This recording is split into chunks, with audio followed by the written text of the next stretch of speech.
thought by showing how the KitChart works in this short video demo would be helpful. So here we go. First thing you do is open up Excel and open up the KitChart itself. So I'm going to open up one that I have been using. It will ask about enabling macros, so make sure that you click on Enable Macros. And now we'll get into a few parts of the KitChart. First part I want to talk about is the way that we make contact with our customers and clients and people that are in our sphere. And they are right here. So I'm going to move over to another screen so you can see this a little bit better. And here they are. These are the different ways that we contact our customers and clients. The first is, and these are not in any particular order, but the first on the list is an annual review of the value of the real estate they own. You should be doing this for anyone that you've sold a property to. So it may be annual, or it may be requested. There may be a reason that you're doing it for another reason, so the third could be just other. Another way to stay in touch, of course, is through a phone call. And in each one of these, it's not only about how we made contact, but what happened when we made that contact. So in the case of the phone call, we want to think about what did we actually talk about when we made the call. Not only when, but what did we talk about. And that's the purpose of this chart, is to show you how to track that, and we'll get to that in just a second. The third type of contact that we have listed is art. And this encompasses things that are non-scientific or data number crunching in nature. So that would be maybe tips on cooking, things that you do for fun, if there's a grand opening, something going on with the town or the area, spring events, things to do in your garden, area news, that type of thing. The fourth on the list is any type of handwritten note, which people love to receive and we should be sending. So what was the note? What was it about? Did you have a personal visit? If you did, of course we're going to record when, but what was the purpose? Was it just a pop by? Was there a reason for that personal visit? Maybe you've given them a gift. What was the gift exactly, and why did you give it? And the other category that could be sent to them opposite art would be science. So this would be real data on the market, home values, tips on buying, tips on having an open house, tips on selling, anything that is strictly real estate related. The next is email, of course, and you might note what the topic of the email was. After that, M is really standing for social media. And where did you touch them on their social media? Are they on Pinterest, or are they on Facebook, Instagram? What are they actually using? The next would be a birthday card, and that's pretty self-explanatory, and so is the anniversary of the house, if you happen to sell them a house, and their wedding anniversary. Newsletter, which may be a quarterly, and O is the ever-popular other category.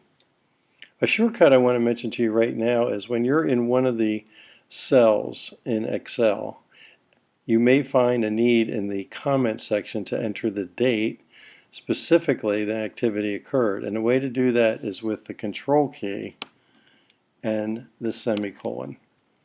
And we'll show you how that works in just a minute. So let's go back over now to the screen itself. So this is what it looks like after you open it up. Of course, your information in here will all be blank. So let's scroll down a little bit and pretend we're putting a brand new one in. And I'm going to view this in a bigger format so you can see a little better. Let's just take it up to 150%. Yeah, that should be good. So here we are. And let's say you're going to add a new person. So it might be John Smith. Email.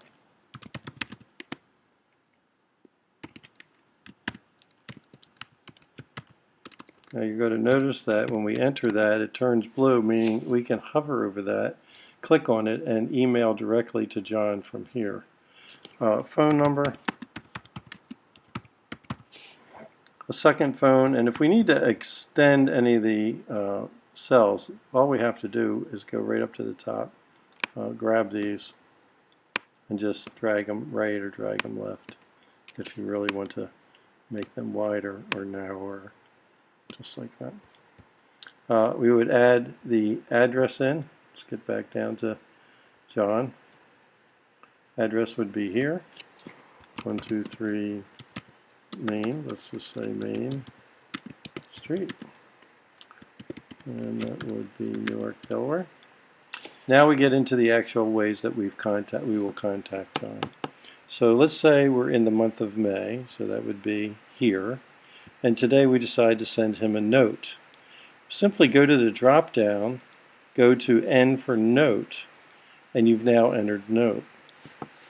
Notice that that's in the month of May. So in the month of May up here, which is the tally of any of the activities, you'll see the number is 11. It went to 11 because we just added a note, which would be in May, and it would be right here.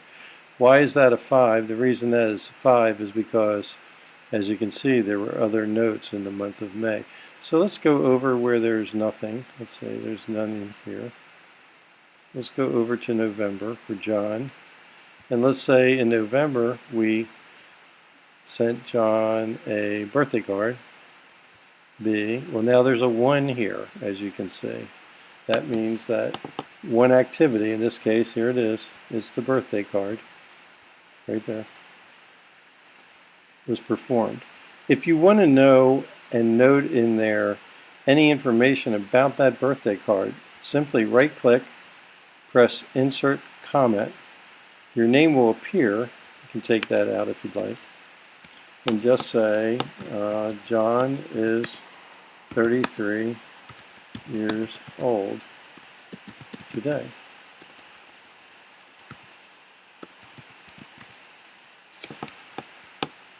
Anytime you see a little triangle in red in one of the cells, it means there's a comment in there, and when you just slide your cursor over it, it will pop open.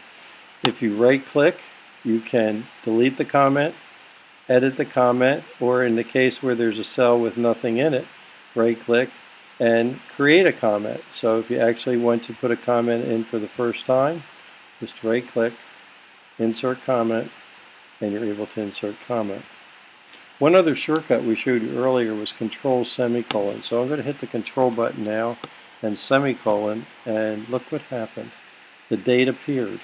So if you put the date in and said today is John's birthday, it would automatically register. Maybe you want to know the date. In this case, let's go to Insert Comment. And you want to put the date that you sent the note. There it is. And what was the note about? John got a new dog, and I sent him some dog tips.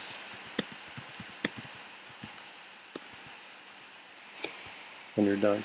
If you want to look at all of your notes, go up to Review or your comments and hit Show All, and they all will show up. You now have the ability, if you'd like, at the end of it, to go through each one of the notes one at a time if you decide to do that. So we can do that. We can open the one, show comment. We can go through next, next, next, any that are in there. I'm at the end right now, but we could. Okay. You want to begin from the beginning? You could say sure. Go to your next one, go to your next. And depending on how you're showing your screen, we can always hide the top if we want to just by grabbing this and sliding that all the way up. Now we can look at our leads. Now you're going to notice here that some of the cells are yellow.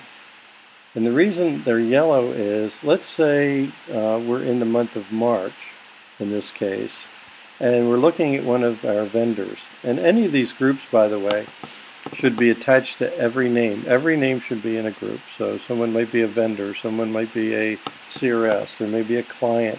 You decide on your categories, but make sure you have one. So in this case, Dwight Sensenig is a vendor, and I want to make sure that I send him a note. Not now, though, maybe in May. So what I did was I went to May, I clicked on Note, but then also what I did was in the cell itself, I went up to Home and got this little paint can and clicked on it. Here, I'll do a blank one for you right now. Let's just Let's do that one. Let's pretend in July we want to go back to Dwight and we want to call him. So we're going to put in the letter C, call. And then I'm going to go up here and click on yellow. This means that when July comes, I can look right down my column for the month of July and have a to-do list ready to go. Know what calls I have to make. Let's go back here. Any cards, newsletters, in case I have to make a personal appearance. Maybe I have to go back and see them. An annual report. Any of the other categories. So the goal of the kit chart pretty much is to know what to do, when to do it, what you did, who you did it with, and if it was a note or a phone call or anything like that, you want to be able to know what was in that particular note or what you talked about. So looking at format here, since we collapsed the rows, we'll go back to row and we'll say auto fit. So when you do that, everything's back again.